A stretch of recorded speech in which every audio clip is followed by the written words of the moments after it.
ইসরায়েলে অস্ত্র বিক্রি করে যেভাবে আমেরিকা অস্ত্রের বাজার ঊর্ধ্বমুখী রাখছে,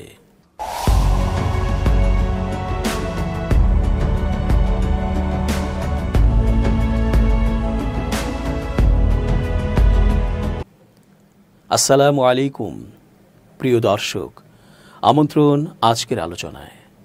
চেঞ্জ টিভির আন্তর্জাতিক চোখ অনুষ্ঠানে এস.জি. রতন স্বাগত জানাচ্ছি। বিশ্বব্যাপী আমেরিকা সবচেয়ে বেশি অর্থ উপার্জন করছে অস্ত্র বিক্রি করে, আর এই যে যুদ্ধ বিগ্রহ, সেটার পেছনেও রয়েছে সেই অস্ত্র বিক্রির কৌশল।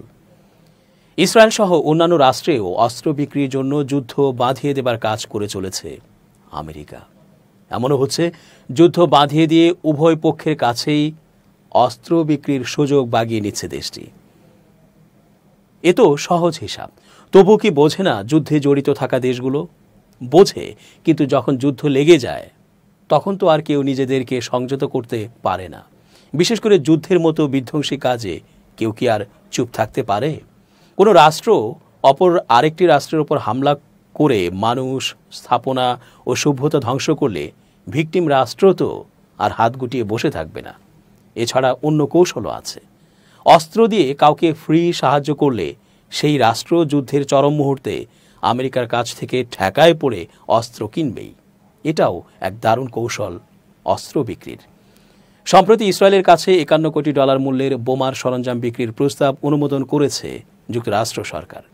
এর মধ্যে কোনো হামলায় বোমাকে সুনির্দিষ্ট লক্ষ্যে পৌঁছে দেওয়ার জন্য ব্যবহৃত বম গাইডেন্স কিট তাও আছে। ইরানের সঙ্গে সাম্প্রতিক সংঘাতে ইসরায়েল প্রচুর গোলাবারুদ ব্যবহার করার পর যুক্তরাষ্ট্রের পক্ষ থেকে এমন ঘোষণা এলো। যুক্তরাষ্ট্রের প্রতিরক্ষা নিরাপত্তা সহযোগিতা সংস্থা DSCA এক বিবৃতিতে বলেছে, প্রস্তাবিত এ বিক্রি ইসরায়েলকে এখনকার ও ভবিষ্যতের হুমকি মোকাবেলায় সাহায্য করবে।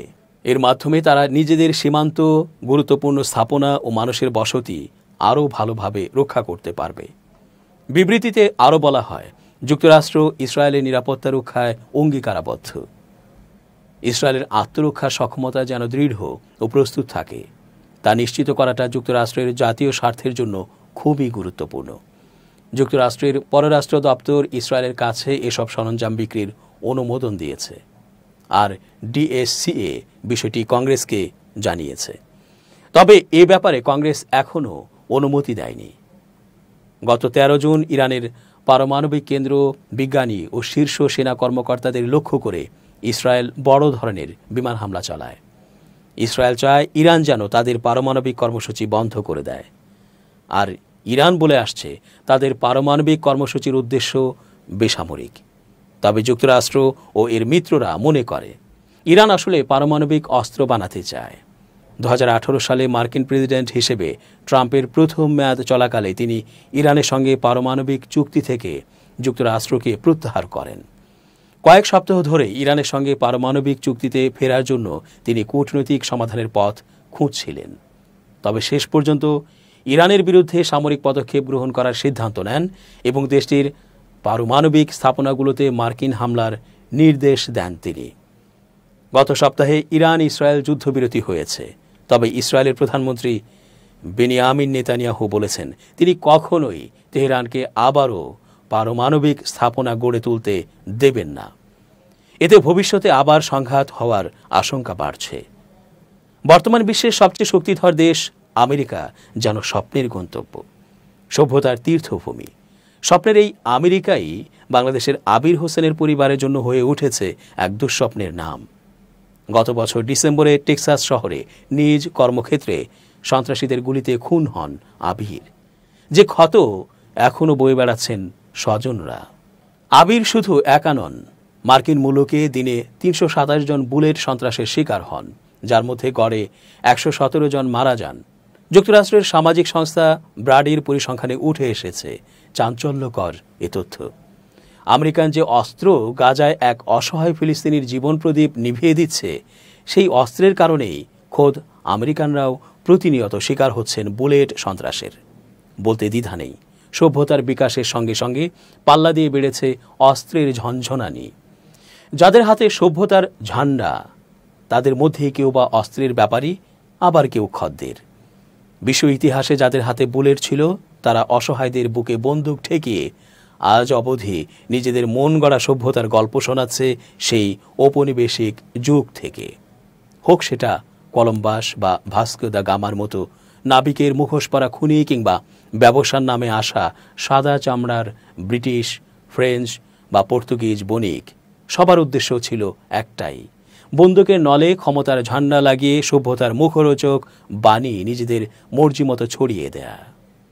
প্রতি বছর বৈশ্বিক অস্ত্র বাজার নিয়ে প্রতিবেদন প্রকাশ করে সুইডেনের প্রতিষ্ঠান Stockholm international piece research institute SIPRI। প্রতিষ্ঠানটির সবশেষ হিসাব অনুযায়ী দেখা যায় বিশ্বে অস্ত্র রপ্তানিতে বরাবরের মতো শীর্ষ দেশের তালিকায় প্রথমে যুক্তরাষ্ট্রের নাম। বর্তমানে বিশ্বের ৬৬টি দেশ অস্ত্র রপ্তানি করে। 2019 থেকে 2023 সাল পর্যন্ত পরিসংখ্যান পর্যালোচনা করে দেখা যায় বিশ্বে অস্ত্র রপ্তানিতে শীর্ষ 5 দেশ হচ্ছে যুক্তরাষ্ট্র, ফ্রান্স, রাশিয়া, চীন ও জার্মানি। বিশ্বের 75% অস্ত্রের বাজার এই 5 দেশের হাতে। মধ্যপ্রাচ্যের অস্থিরতা, আফ্রিকায় জাতিগত সংঘাত, লাতিন দেশগুলোতে সন্ত্রাসী কার্যক্রম, এ সব কিছুর পেছনে রয়েছে বিশাল এ অস্ত্র বাজার ব্যবস্থার নিগূঢ় স্বার্থ। জঙ্গিবাদের জন্য মুসলমানদের, গৃহযুদ্ধের জন্য আফ্রিকাকে কিংবা আগ্রাসনের জন্য রাশিয়াকে পশ্চিমা মিডিয়াগুলো একপাক্ষিক দায় দিয়ে আসলেও বিগত সব হিসাব নিকাশ বলছে ভিন্ন কথা। 2014 থেকে 2018 সালের সঙ্গে 2019 থেকে 2023 সালের তুলনা করে দেখা যায় মধ্যবর্তী এ সময়ে চীন কিংবা রাশিয়ার অস্ত্র রপ্তানি কমে আসলেও হু হু করে বেড়েছে আমেরিকা ও ইউরোপের। যে কোনো যুদ্ধে যুক্তরাষ্ট্র আর ইউরোপকে দেখা যায় সবার আগে। মাত্র 5 বছরের মধ্যে তাদের অস্ত্র রপ্তানির পরিমাণ বেড়েছে 62%। SIPRI পরিসংখ্যান দেখে বুঝতে বাকি থাকে না বিগত বছরগুলোতে এত এত যুদ্ধ বিগ্রহের লাভের গুড় আসলে কাদের পেটে গেছে। ফ্রান্স, রাশিয়া, চীন ও জার্মানি বিশ্বে যে পরিমাণে অস্ত্র রপ্তানি করে, যুক্তরাষ্ট্র একা তার চেয়ে বেশি অস্ত্র বিক্রি করে থাকে। বিশ্বের 107টি দেশে অস্ত্র রপ্তানি করে যুক্তরাষ্ট্র, যার বৈশ্বিক হিস্সা 42%। অন্যদিকে ফ্রান্স আর রাশিয়ার হিস্সা 11% করে এবং চীন 5.8 ও জার্মানি 5.6% অস্ত্র রপ্তানির ভাগিদার। যুক্তরাষ্ট্রের অস্ত্র বাজার সবচেয়ে বেশি টিকে আছে মধ্যপ্রাচ্যকে কেন্দ্র করে। 2014 থেকে 2018 সাল পর্যন্ত যুক্তরাষ্ট্রের 50% অস্ত্রের বাজার ছিল মধ্যপ্রাচ্য।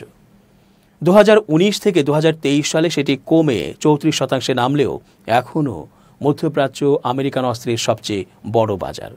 মধ্যপ্রাচ্যের 4টি দেশ যুক্তরাষ্ট্র থেকে সবচেয়ে বেশি অস্ত্র খরিদ করে।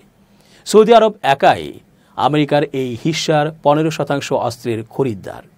এরপর যথাক্রমে নাম উঠে এসেছে কাতার, কুয়েত ও ইসরায়েলের। অস্ত্রের ক্রেতাদের দিকে তাকালে সহজেই বোঝা যায় ইয়েমেনে সৌদির যুদ্ধ কিংবা ফিলিস্তিনে ইসরায়েলের আগ্রাসনে আসল ফায়দা কার ঝুলিতে যোগ হচ্ছে। মধ্যপ্রাচ্যের পরেই যুক্তরাষ্ট্রের অস্ত্রের বাজারের সবচেয়ে বড় টার্গেট ওশেনিয়া আর এশিয়ার বাজার। এই বাজারে যুক্তরাষ্ট্র রপ্তানির 31% অস্ত্র বিক্রি করে। এশিয়া, জাপান ও ওশেনিয়ায় অস্ট্রেলিয়া যুক্তরাষ্ট্র থেকে সবচেয়ে বেশি অস্ত্র কিনে থাকে। এশিয়ায় যুক্তরাষ্ট্রের আরেকটি লাভের বাজার দক্ষিণ কোরিয়া। মূলত উত্তর কোরিয়ার সঙ্গে দক্ষিণ কোরিয়ার অস্থিরতার ফায়দা লুটতেই দেশটির কাছে বিপুল সংখ্যক অস্ত্র বিক্রি করে যুক্তরাষ্ট্র। 2014 থেকে 2018 এর অস্ত্র বিক্রির সঙ্গে 2019 থেকে 2023 সালের তুলনা করলে দেখা যায় 5 বছরের ব্যবধানে ইউরোপের বাজারে যুক্তরাষ্ট্রের অস্ত্র বিক্রি বেড়েছে 200%। বিশেষ করে রাশিয়া ও চীনের ভয় দেখে ইউরোপের বাজারকে বেশ ভালোভাবেই কাজে লাগাতে পেরেছে দেশটি। শুধু রুশ ইউক্রেন যুদ্ধকে কেন্দ্র করে ইউক্রেনের বাজার থেকে শুরু করে ঝুঁকিতে থাকা ইউরোপের বাকি দেশগুলোতে বিগত বছরে দেদারসে অস্ত্র বিক্রি করেছে যুক্তরাষ্ট্র। যুক্তরাষ্ট্রের পর অস্ত্র ব্যবসায় দ্বিতীয় অবস্থানে থাকা দেশটির নাম ফ্রান্স। যেখানে যুক্তরাষ্ট্রের অস্ত্র ব্যবসা বহুমুখী অস্ত্রের উপর নির্ভর করে, সেখানে ফ্রান্স এক রাফাল যুদ্ধবিমান বিক্রি করেই বিশ্বে নিজেদের অবস্থান তৈরি করে নিয়েছে। বিশেষ করে এশিয়ার বাজারে ফ্রান্সের এত চাহিদা মূলত এই যুদ্ধবিমানকে ঘিরে। বিশ্বের 64টি দেশে ফ্রান্স অস্ত্র বিক্রি করলেও শুধু ভারতেই দেশটি রপ্তানির 29% অস্ত্র বেচা বিক্রি করে থাকে। যুক্তরাষ্ট্রের মতোই ফ্রান্সের অস্ত্র ব্যবসায় এশিয়া ও এশিয়ার মধ্যপ্রাচ্য কেন্দ্রিক। ইউরোপে ফ্রান্স বহুদিন ধরে বাজার সম্প্রসারণের চিন্তাভাবনা করলেও গ্রিসের বাইরে খুব একটা সুবিধা করতে পারেনি। ইউরোপের ফরাসি অস্ত্র বাজারে 53% খরিদ্দার গ্রিস একা। মূলত রাফাল যুদ্ধবিমানের জন্য গ্রিস ফ্রান্স ছাড়া আর কারো ওপরে ভরসা করতে পারে না। বিশ্বে ফ্রান্সের রাফাল যুদ্ধবিমানের চাহিদা দিনকে দিন বাড়ছে।